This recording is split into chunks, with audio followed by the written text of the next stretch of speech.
De volta aqui o nosso Redação Novo Tempo, pela sua rádio, TV Novo Tempo. Muito obrigado a você que nos assiste, você que nos ouve. Muito obrigado pela sua audiência e pela sua companhia.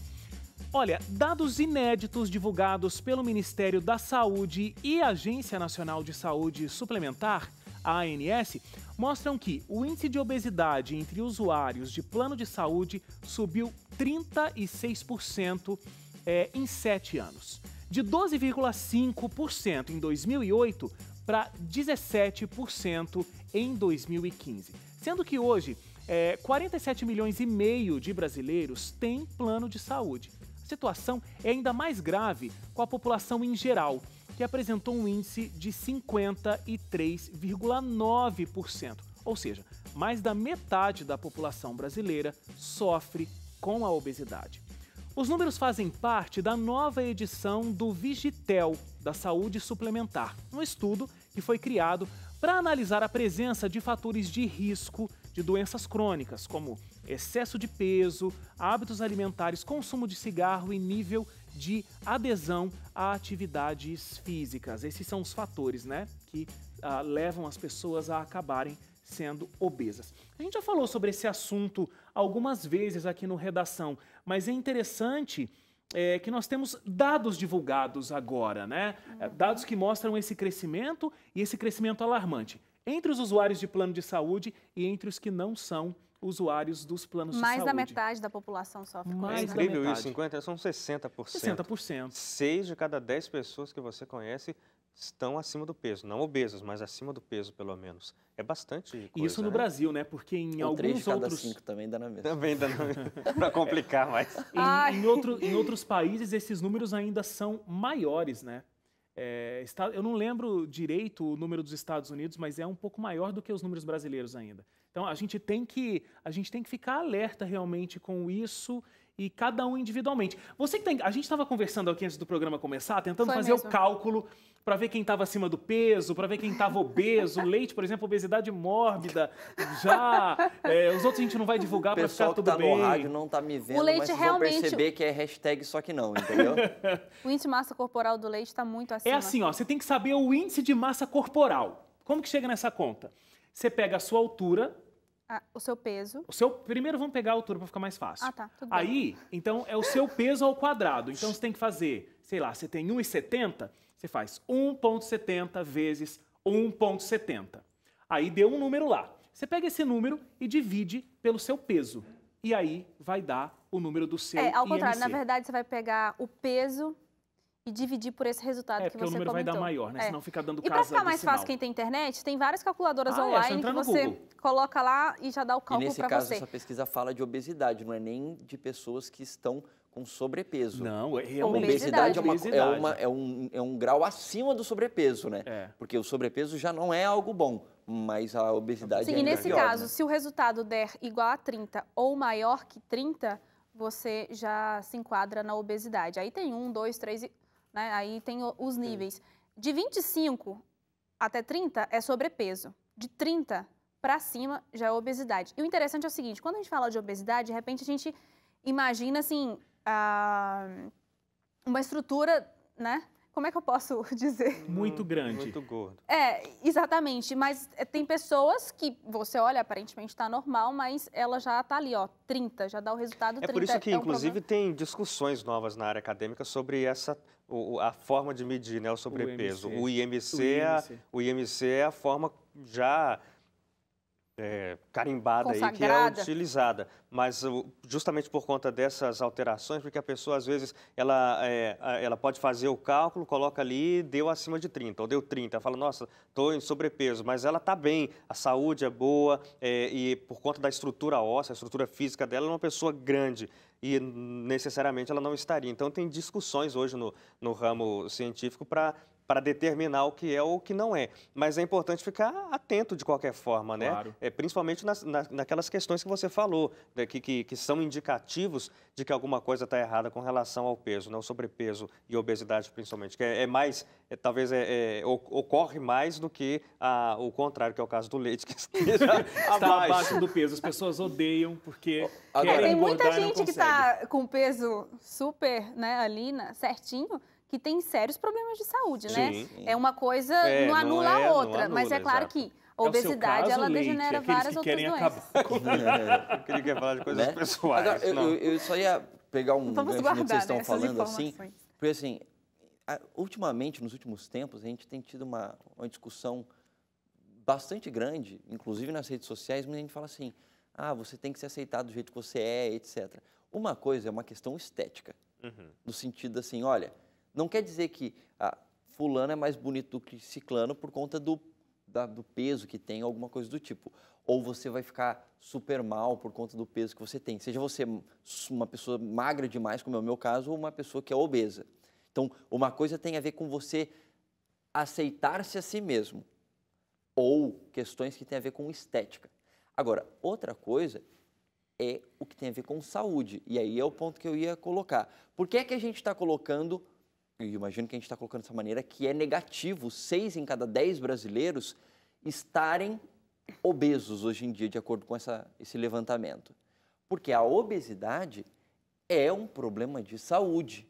E aí que eu ia perguntar para você que já trabalhou no Vida e Saúde. Para você que é obeso. Para você que é gordo. Não, eu ia perguntar porque você é um cara que tem bastante conhecimento das questões de saúde. Toda vez. Mas é com muito orgulho. Exatamente. Adorava apresentar o Vida e Saúde. Qualquer dia a gente chama a Teru Gouveia. Sim, Teru, o convite está feito, Venha para esse sofazinho. Quais são os reais problemas de alguém estar com obesidade? Porque não é uma questão estética apenas. A pessoa está obesa, então ela tem que emagrecer porque vai ficar mais esteticamente de acordo com os padrões impostos pela sociedade. Então temos que lutar contra isso. Não é disso que a gente está falando. Uma coisa é a questão estética. Eu volto a dizer, beleza, você pode se aceitar do jeito que você é. E eu acho que tem essa questão. Você não... Eu estou acima do peso, ou estou muito magro, como é o meu caso. Eu sou uma pessoa que o meu IMC é baixo, eu preciso engordar um pouco para ficar no mínimo necessário. Vai viver pouco, hein?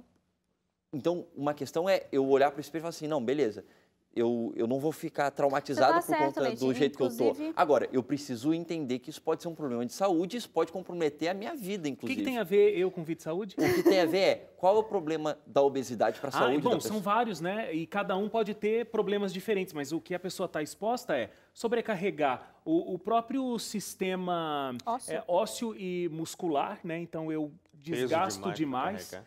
Oi? Porque é peso demais para carregar. Porque é peso demais para dar conta, o corpo não foi criado para carregar aquele tanto de peso, então pode dar problema nos joelhos, muita gente tem problema na coluna, porque carrega um peso maior do que poderia. Pode sobrecarregar o sistema circulatório, ocasionar problemas de coração, e aí com isso, colesterol lá em cima, problema de hipoglicemia.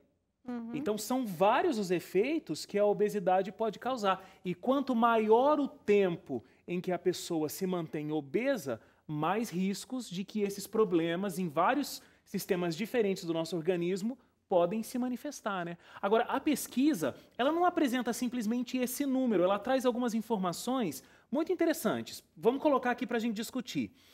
Muita gente, tem que comer mais frutas e verduras, né? Para que você tenha uma alimentação mais saudável e possa diminuir o teu peso. Agora, a pesquisa disse que as pessoas têm ingerido mais esse tipo de alimento. Só que 24% comem doces mais de 5 dias na semana. Então, come lá a fruta e a verdura, mas comem doce, 24% comem doces mais 5 dias por semana. 27% admitem comer carne com excesso de gordura, por exemplo.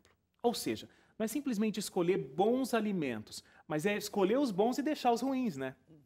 Não, sim. Eu ia só comentar rapidinho o que você estava falando sobre a obesidade. Ela já é considerada e classificada como uma doença crônica. Ela, por si só, já é uma doença, né? Esse dado que você trouxe aí é muito engraçado, porque, realmente, quando a gente está conversando, assim... E até mesmo quando a gente vai ganhando quilos a mais, né, o tempo vai passando e a gente, né, vai ganhando. E o metabolismo... Ou a gente corre atrás do metabolismo, o metabolismo vai desacelerando, é aquela coisa toda. Então, os comentários... E eu vou falar baseado numa conversa um dia com uma nutricionista, né, que recebe várias pessoas ali. A pessoa sempre comenta, mas eu como verdura todo dia, eu como fruta todo dia, eu estou sempre comendo os legumes, eu não sei o que acontece e tudo mais. E esse dado mostrou que aí, a questão não é você comer, né? pensar assim, eu não como verdura, é por isso que eu estou acima do peso, que eu estou com obesidade. Mas o que você deixar, o segredo está em realmente deixar aquilo que prejudica. E tem aquela outra questão, que é a prática da atividade física também, exatamente. Né? Que eu acho que eu não tenho números aqui para dizer, mas é evidente, você olha para dentro da sua casa e você vê. Os números que essa pesquisa trazem, 43,4% dizem fazer mais de 150 minutos de exercício por semana. Houve aí um aumento de 16% desde 2008. 150 minutos dá 2h30, mais ou menos. Por semana. E o indicativo é que pelo menos meia hora por dia, né? 3 vezes daria na meia semana. hora, 5 Mas dias em contrapartida, tem gente aí que... tem um número aí, um dado que a pesquisa traz, que as pessoas não andam nem 10 minutos, porque acaba nem... Só 16%. O espaço de se locomover de um lugar para o outro. Uma coisa muito séria, 16% completamente inativos, completamente sedentários. Mas, enfim, 16%, mas a gente pensar... Eles não caminham nem 10 minutos por dia. Mas se a gente pensar, né, o Hélio comentando sobre atividade física, se a gente realmente não procurar uma alternativa sem ser esse exercício que a gente faz no dia a dia com as nossas atividades, a gente caminha só esse tanto mesmo. Se a gente pensar em alguém que trabalha no escritório, que sai do trabalho para o carro e do carro para casa e ali fica, imagina o tanto que essa pessoa percorreu ao longo do mês e, quiçá, ao longo do ano. Se a gente não procurar realmente uma atividade assim, de ir lá e caminhar, né, se propor ao exercício físico, uma vez estava discutindo com uma pessoa um pouco mais experiente, né, mais antiga assim, o que aconteceu? Ela tá dando nomes hoje para as coisas. Eufemismos para tudo. Avançada em dias. A pessoa que eu estava conversando era avançada em dias. Já tinha as cãs à mostra. Ai, vocês são danados. Eu questionava ela, né? Porque as pessoas, elas tomavam café, elas almoçavam bastante e jantavam. Hoje em dia, né, os nutricionistas recomendam a gente não jantar. Só que as atividades delas, o trabalho em si, envolvia coisas, eram atividades... sempre em atividade, né? Que as forçavam a se movimentar e a estar sempre em movimento. E eu pensei, realmente, a gente não se movimenta, se a gente não se propuser mesmo, nós somos pessoas sedentárias. Eu acho que o Hélio estava chegando nessa conclusão, mas a Suzane e eu, a gente... Já pegaram, era isso aí que eu estava falando. É o seguinte, né? Sempre vai ter uma balança que tem que estar equilibrada. De um lado da balança tem o quanto você come, do outro tem o quanto você se movimenta. De acordo com a educadora física, o maior benefício está na alimentação. A alimentação, ela tem poder maior sobre a nossa qualidade de vida em relação à obesidade, como a gente está comentando, do que o exercício físico. Mas é uma balança. Se você come mais do que você se exercita, tá com peso a mais. Se você se exercita mais do que o que você come, você vai estar com peso a menos. E essa balança tem que estar sempre equilibrada, né? Agora, tem uma coisa que vocês estavam falando, né? É tão importante quanto tá comer sério hoje, né? Não, tô assim, reflexivo. Como diria o mineiro, tô só observando. Só de zóio. Só de zóio. Mas vocês estavam falando, né? Tão importante quanto comer as coisas certas é deixar de comer coisas que não fazem bem, né? Então, você falou, por exemplo, de acordo com essa pesquisa, eu não lembro qual é a porcentagem. Comem carne. Doce. Ah, doce? Sim. 24% quase a semana toda. Comem mais de 5 vezes na semana doce. Doce. Então, o que acontece? Eu estava até conversando esses dias com o editor-chefe do jornal, o Bruno Eumano, e ele lembrou uma frase, a gente estava falando sobre comida e tal, e ele lembrou uma frase do que ele disse que o vô dele usava. E talvez a gente tenha várias pessoas de idade assistindo a gente. Avançados em dias. E, como diria a Suzane, e que já ouviram ou falaram muito essa expressão. Porque ele disse que o vô dele, sempre que alguém oferecia algo além da cota, assim, para ele comer, ele falava assim, não, tô tranquilo, eu como para viver, eu não vivo para comer. Eu acho que é um adágio popular, né? É muito conhecido. Mas ele faz muito sentido. Só que o que acontece?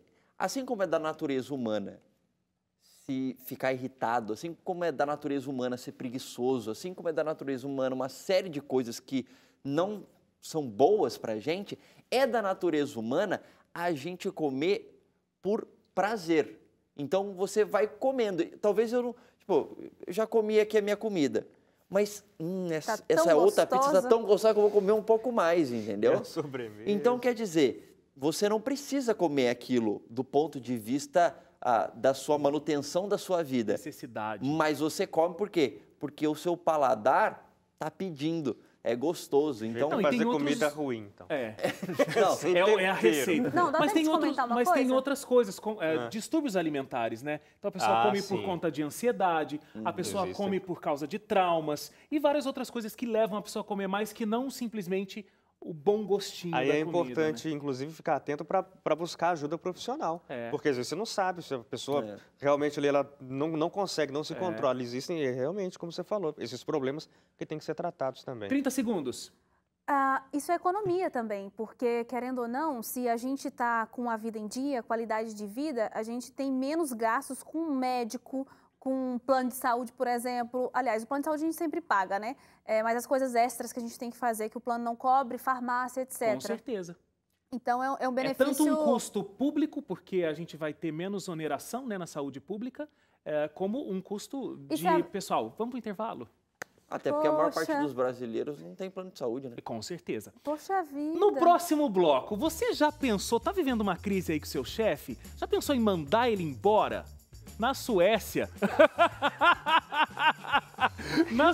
decidiram eliminar o chefe numa empresa. A gente volta já com essa discussão. Vou me acertar aqui com ele na hora do intervalo, a gente volta já.